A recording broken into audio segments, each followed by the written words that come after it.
Le 17 août, une unité des forces spéciales ukrainiennes est entrée dans un village à la frontière entre Donetsk et Dnipropetrovsk. Ces images proviennent de l'opération elle-même, publiée par le commandement ukrainien. On peut voir les forces spéciales avancer dans la localité et déloger les Russes de leur position. 30 Russes se sont rendus et ont été faits prisonniers. Ceux qui ont continué à tirer ont été éliminés sur place. Et, quand tout était terminé, les Ukrainiens ont hissé le drapeau et ont fait quelque chose que je ne m'attendais pas à voir dans un rapport militaire. Un rituel. Ils appellent ce rituel l'expulsion des vipères. C'est une de leurs anciennes traditions pour chasser le mal de la maison. Le commandement ukrainien a expliqué cela en disant qu'ils utilisent le rituel pour nettoyer le village des Russes, qu'ils ont qualifié de véritables vipères. Sauf que cette opération n'a pas commencé ce jour-là. Elle a commencé le 29 janvier et a duré 6 mois et demi, pratiquement dans le silence.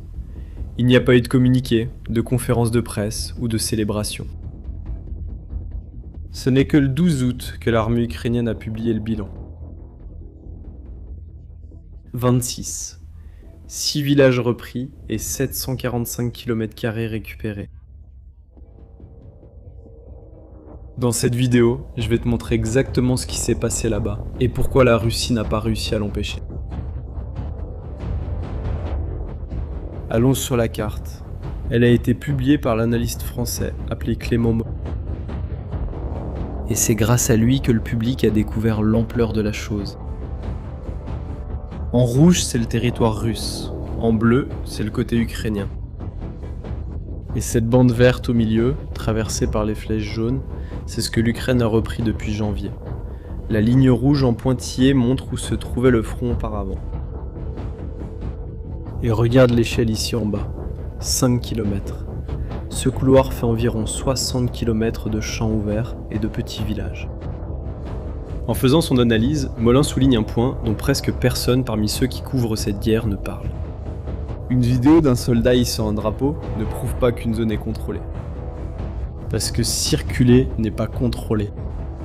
Et puis il y a eu une confirmation à laquelle je ne m'attendais pas.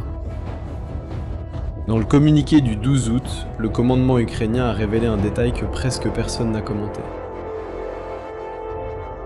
Certaines des drapeaux qui apparaissent dans leurs vidéos ont été placés exprès, loin des positions réelles des troupes. Exprès, pour ne pas révéler où se trouvent réellement les soldats. Le plus curieux, c'est que la Russie, lorsqu'elle hisse des drapeaux, le fait en réalité pour mettre en scène, pour faire de la propagande. Quant à l'Ukraine, elle cache ses drapeaux, parce que la position sur le terrain vaut plus que les images filmées. Et si vous voulez comprendre la différence entre les deux armées, à ce moment de la guerre, la voilà. Et là, il y a le détail le plus macabre de toute cette histoire. Quand la ligne a bougé, il y avait les troupes russes qui sont restées coincées au nord de 2 petites rivières. Elles ne se sont pas repliées et n'ont réapparu nulle part par la suite. Molin a découvert ce qui est arrivé à ces hommes, en comptant les frappes aériennes. Il y en avait environ une centaine dans cette zone, et ce n'étaient pas des Ukrainiens. C'était des Russes. La Russie a bombardé son propre territoire, avec ses propres soldats à l'intérieur. Et elle l'a fait une centaine de fois. C'est cela qui prouve qu'elle avait déjà perdu ce morceau-là. Quand une armée commence à bombarder l'endroit où se trouvaient ses propres hommes, c'est qu'ils n'y sont plus, ou qu'ils ne sont plus en vie. 20 des 26 villages ont été pris par les troupes aéroportées de l'Ukraine. Et leur commandant, le général Oleh Apostol, a résumé ce qui a fonctionné en une phrase. Ils ont gardé l'initiative et imposé à l'ennemi leur propre rythme de bataille. Et ce secteur n'a pas été choisi par hasard. C'est là que les Russes ont le plus avancé en 2025. C'est là que se trouve la ville qui est devenue leur centre de ravitaillement. La nourriture, les munitions et le carburant partent de ce pont. Maintenant, regarde cette petite boîte jaune. C'est un village à 14 km de ce centre d'approvisionnement. Et il reste en rouge. 14 km, c'est à portée de l'artillerie. Celui qui tient ce village met la route d'approvisionnement russe sous le feu direct. C'est là-bas qu'ils vont. D'où la question qui nous intéresse. Comment l'Ukraine, qui a passé 2025 à subir des pertes dans ce secteur, a-t-elle renversé la situation en 2026 ? Avant de te montrer si tu apprécies cette analyse, abonne-toi à la chaîne. Ça aide énormément et ça ne prend que quelques secondes. Sur le champ de bataille, l'information, c'est le pouvoir. Mais une bataille demeure invisible. Chaque jour, des courtiers en données collectent, compilent et vendent vos données personnelles à votre insu et sans votre consentement. Notre sponsor du jour, Incogni, vous aide à l'effacer de centaines de bases de données en seulement quelques clics. Votre adresse personnelle, votre numéro de téléphone et des infos sur votre famille pourraient être en ligne en ce moment, sans que vous le sachiez. Cela peut entraîner des appels indésirables, des arnaques et des vols d'identité. C'est dangereux pour vous et votre famille. C'est pourquoi j'utilise Incogni. Incogni trouve automatiquement où vos informations personnelles sont exposées et envoie des demandes de suppression en votre nom. Ils ne peuvent pas vous nuire s'ils ne peuvent pas vous trouver. Et avec le forfait illimité, vous pouvez aller encore plus loin. Collez simplement le lien d'un site exposant vos infos personnelles, et les experts d'Incogni en protection de la vie privée s'occupent du reste avec des suppressions personnalisées. Commencer ne prend que quelques minutes, et, après une autorisation unique, Incogni s'occupe du travail difficile pour vous. Reprenez le contrôle de votre vie privée dès aujourd'hui. Utilisez notre code spécial pour obtenir 60% de réduction sur n'importe quel abonnement annuel Incogni. Scannez le code QR ou cliquez sur le lien ci-dessous et commencez à supprimer vos informations personnelles du web. Vous savez déjà que l'information, c'est le pouvoir. Utilisez maintenant ce pouvoir pour vous protéger et reprendre le contrôle de votre vie privée avec Incogni. L'arme s'appelle FP1. C'est un drone d'attaque à longue portée, fabriqué par une entreprise ukrainienne appelée Firepoint. Elle coûte environ 55 000 $. Elle peut parcourir jusqu'à 1600 km. Elle transporte une ogive allant jusqu'à 120 kg. Et le fuselage utilise un matériau qui absorbe les ondes radar. Et le fabricant affirme en produire plus de 200 par jour, avec presque tous les composants fabriqués au sein de l'entreprise elle-même. Tout cela sans dépendre de qui que ce soit. Et c'est là que vient ce calcul brutal. 55 000 $, c'est le prix d'une voiture. La raffinerie que ce drone détruit coûte des milliards et prend des années à construire. À chaque passage, l'Ukraine échange une voiture contre une usine. En 2022, lorsque l'invasion a commencé, l'Ukraine comptait environ 10 fabricants de drones dans tout le pays. Aujourd'hui, il y en a plus de 450. Ils ont transformé un pays sans industrie de guerre en quelque chose que la Russie n'arrive plus à arrêter.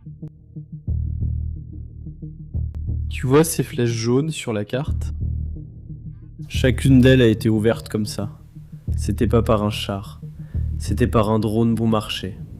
En quantité, mois après mois. Et c'est là que l'histoire quitte le champ de bataille et se retrouve dans une file d'attente à la station-service. Parce que l'Ukraine a compris quelque chose que l'Occident a mis 4 ans à comprendre. En 2022, le pari occidental était les sanctions. Et cela n'a pas fonctionné. La Russie a contourné cela. Elle a trouvé des acheteurs en Asie. Elle a mis en place une flotte de navires clandestins. La vérité, c'est qu'on ne peut pas sanctionner cette économie de l'extérieur. Mais on peut la brûler de l'intérieur.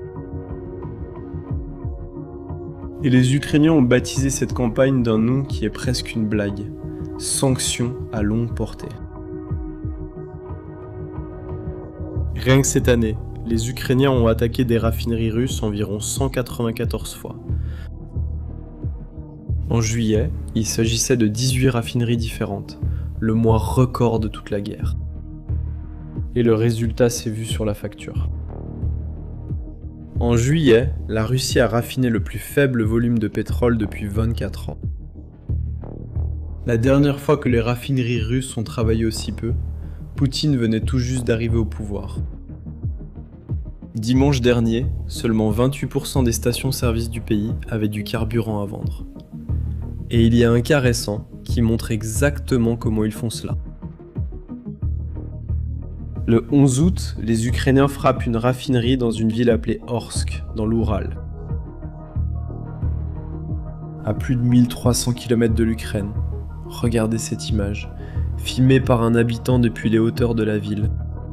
Regarde où se trouve le feu. Ce n'est pas dans les réservoirs du bord, là où ça prend normalement. C'est au milieu du complexe, entre les tours. C'était pas un hasard, ça a été planifié. Et regarde celle-ci, une famille immobile sur le trottoir. Père, mère et enfant, tous de dos, regardant l'horizon avec les voisins. Personne ne court, personne ne crie, ils font que regarder. Ils ont touché les 4 unités de distillation de la raffinerie en une seule nuit. Les 4. L'unité de distillation, c'est là où le pétrole brut entre et en ressort séparé, en essence, diesel et kérosène. Sans elle, le reste de la raffinerie ne sert à rien. C'est comme une boulangerie sans four. Et c'était pas de la chance. Cette raffinerie avait déjà été attaquée auparavant. En octobre, en novembre de l'année dernière et en avril. À chaque fois, elle est revenue. Cette fois, elle est revenue. Les Ukrainiens ont visé la pièce que la Russie ne peut pas remplacer. Et, 2 jours plus tard, il s'est passé quelque chose qui n'arrive pas d'habitude. Le gouverneur russe n'admet pas la défaite. Il parle d'une situation sous contrôle, de services qui travaillent sur place. Mais celui-ci a dit quelque chose d'inhabituel. En public, il a déclaré que l'infrastructure touchée ne peut pas être restaurée pour le moment. Que l'équipement est importé. Que, avec les sanctions, la réparation peut prendre jusqu'à 6 mois. Et que la région se prépare à dépendre du carburant importé. T'as remarqué ce qu'il a dit ? L'équipement est importé. C'est tout le plan. Les Ukrainiens ont découvert qu'ils pouvaient attaquer non pas la raffinerie, mais la pièce que la Russie achetait à l'Occident. Et elle n'en achète plus depuis 2022. En 2024, la Russie réparait en 2 semaines et continuait. Maintenant, son propre gouverneur parle de 6 mois si elle y arrive. Et l'effet de cela ne se limite pas à la raffinerie. C'est ce qui se passe quand quelqu'un coupe son raffinage. Cet homme, il fait la queue à une station-service dans la région de Moscou. Il filme parce qu'il n'a plus rien d'autre à faire. Il raconte qu'il est là, depuis 9h du matin, ce dimanche, à attendre le camion-citerne. Et alors, il résume la réalité en disant « Il n'y a pas d'essence ». Et la station la plus proche se trouve à environ 80 km.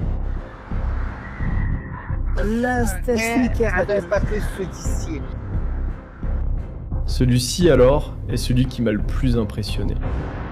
1h20 du matin à Moscou, sur l'une des principales avenues de la capitale. Une file d'attente qui s'étend sur plusieurs pâtés de maison.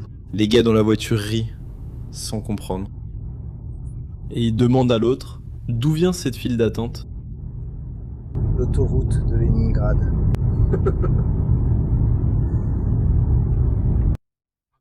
Maintenant, il y a autre chose, encore plus révélatrice, que je dois te montrer. Le 13 août, des journalistes d'un portail russe se sont rendus dans une file d'attente de près d'1 kilomètre. Ils ont essayé d'interviewer ceux qui attendaient, et les gens ont refusé de parler devant la caméra. Selon le reportage, ils ont admis qu'ils avaient peur des conséquences au travail. Et, en juin, un média russe indépendant a rapporté que l'administration présidentielle avait distribué des recommandations à la presse sur la façon de couvrir la pénurie de carburant. Il y avait un point séparé. Il était recommandé de publier des photos de stations-service en fonctionnement sans file d'attente. Maintenant, réunissons les deux choses. D'un côté, nous avons le gouvernement qui demande des photos de stations-service vides. De l'autre, le citoyen ordinaire qui fait la queue, ayant peur d'apparaître. Il est clair que la Russie est devenue un pays qui fait semblant que tout va bien. Maintenant, quel est le rapport entre une file d'attente à une station-service à Moscou et ce village dont nous avons parlé au début de la vidéo ? Tu te souviens du mot qu'a utilisé le général ukrainien tout à l'heure ? Le rythme. Il a dit qu'ils avaient imposé à l'ennemi leur propre rythme de bataille. C'est littéralement ce qui est en train de se passer. Regarde, l'armée n'avance pas au courage, elle avance au diesel. Les munitions arrivent en camion. Un blindé consomme beaucoup de carburant. L'évacuation d'un blessé nécessite de la logistique. Quand le carburant devient rare et cher dans tout le pays, l'effet ne se voit pas à la une des journaux, il se ressent dans le rythme. Et le rythme a changé. Au début de 2025, l'armée russe avançait de près de 10 km² par jour. Au début de 2026, moins de 3. L'Ukraine a réduit de moitié la vitesse de l'armée qui avançait sur elle. En avril de cette année, pour la première fois depuis le début de l'invasion, la Russie a terminé le mois avec moins de territoire qu'elle n'en avait au début. Et en mai, à nouveau. Et la Russie en a payé le prix fort. L'année dernière, la Russie perdait 67 hommes pour chaque kilomètre carré qu'elle conquérait. Cette année, 179. Presque 3 fois plus pour le même morceau de terrain. Il y a des estimations selon lesquelles l'espérance de vie d'un soldat russe sans entraînement, envoyé dans une attaque d'infanterie de masse, est de 20 à 30 minutes. Et ce chiffre reflète la tactique russe, qui est devenue connue sous le nom de vague humaine. De petits groupes de personnes mal entraînées, envoyés à pied, directement contre la position ukrainienne. Et le plus cruel dans tout cela, c'est que, bien souvent, l'objectif n'est même pas de prendre la position. L'objectif est de forcer l'Ukrainien à tirer. Parce que, quand il tire, il révèle sa position. Et alors, l'artillerie russe sait où frapper. Ce sont des hommes utilisés comme appâts. Et c'est contre cela que ces soldats que vous avez vus au début de la vidéo avançaient, village après village, pendant 6 mois et demi. C'est ainsi qu'ils sont arrivés à ces 30 Russes qui ont déposé les armes. Et le coût pour l'Ukraine est aussi lourd. Rien de tout cela n'a été gratuit. La différence, c'est que la Russie n'arrive plus à remplacer ce qu'elle perd. En juillet, Volodymyr Zelensky a annoncé que, en moins de 7 mois cette année, 221 000 personnes ont rejoint les forces armées russes, tandis que les pertes ont dépassé 225 000. Il y a plus de gens qui partent que de gens qui arrivent. Et il est bon de rappeler l'ampleur de la situation. Cette avancée est un couloir, et la Russie occupe encore environ 1/5 de l'Ukraine. Mais après 4 ans et demi à pousser, c'est la première fois qu'elle a été repoussée. Comme vous pouvez le voir, les vents ont commencé à souffler dans une autre direction. Le raffinage russe est à son niveau le plus bas depuis 24 ans. Le gouverneur russe a déclaré publiquement qu'on ne peut pas réparer. D'accord, et l'Institut pour l'étude de la guerre a estimé que l'Ukraine parvient encore à réaliser des progrès tactiques significatifs sur le front. À mon avis, toutes ces choses que nous montrons ici dans cette vidéo sont liées. L'Ukraine attaque les raffineries russes et, par conséquent, moins de diesel arrive sur la ligne de front. Cela laisse le soldat russe sans munitions et sans renfort. Et c'est à cause de cela que la Russie a perdu les 26 villages. Maintenant, je veux connaître votre avis. Pensez-vous que cette campagne contre l'économie russe est ce qui va forcer Poutine à la table des négociations? Écrivez dans les commentaires ce que vous en pensez. Nous suivons chaque chapitre de cette histoire ici sur la chaîne, chaque semaine, avec les chiffres et les sources. Abonnez-vous et activez la cloche pour ne rien manquer. À la prochaine vidéo.